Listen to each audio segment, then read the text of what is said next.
பரிசுத்த வேதாகமம் பழைய ஏற்பாடு சங்கீதம் 90ஆம் அதிகாரம். ஆண்டவரே, தேவரீர் தலைமுறை தலைமுறையாக எங்களுக்கு அடைக்கலமானவர். பர்வதங்கள் தோன்றும் முன்னும் நீர் பூமியையும் உலகத்தையும் உருவாக்கும் முன்னும் நீரே அனாதியாய் என்றென்றைக்கும் தேவனாயிருக்கிறீர். நீர் மனுஷரை நீர்த்துளியாக்கி மனு புத்திரரே திரும்புங்கள் என்கிறீர்.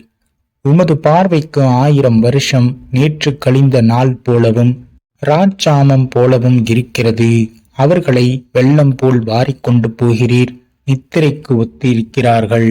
காலையிலே முளைக்கிற புல்லுக்கு ஒப்பாயிருக்கிறார்கள். அது காலையிலே முளைத்து பூத்து மாலையிலே அறுப்புண்டு உலர்ந்து போம். நாங்கள் உமது கோபத்தினால் அழிந்து உமது உக்கரத்தினால் கலங்கி போகிறோம். எங்கள் அக்கிரமங்களை உமக்கு முன்பாகவும் எங்கள் அந்தரங்க பாவங்களை உமது முகத்தின் வெளிச்சத்திலும் நிறுத்தினீர். எங்கள் நாட்களெல்லாம் உமது கோபத்தால் போய்விட்டது. ஒரு கதையை போல் எங்கள் வருஷங்களை கழித்து போட்டோம்.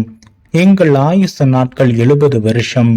வெள்ளத்தின் மிகுதியால் 80 வருஷமாயிருந்தாலும் அதன் மேன்மையானது வருத்தமும் சஞ்சலமுமே.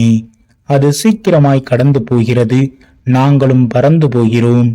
உமது கோபத்தின் வல்லமையையும் உமக்கு பயப்படத்தக்க விதமாய் உமது உக்கரத்தையும் அறிந்து கொள்ளுகிறவன் யார்? நாங்கள் ஞான இருதயம் உள்ளவர்களாகும்படி எங்கள் நாட்களை என்னும் அறிவை எங்களுக்கு போதித்தருளும். கர்த்தாவே, திரும்பி வாரும். எதுவரைக்கும் கோபமாயிருப்பீர்? உமது அடியாருக்காக பரிதவியும். நாங்கள் எங்கள் வாழ்நாளெல்லாம் களி கூர்ந்து மகிழும்படி காலையிலே எங்களை உமது கிருபையால் திருப்தியாக்கும்.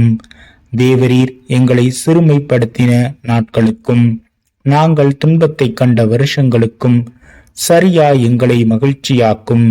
உமது கிரியை உமது ஊழியக்காரருக்கும் உமது மகிமை அவர்கள் பிள்ளைகளுக்கும் விளங்குவதாக.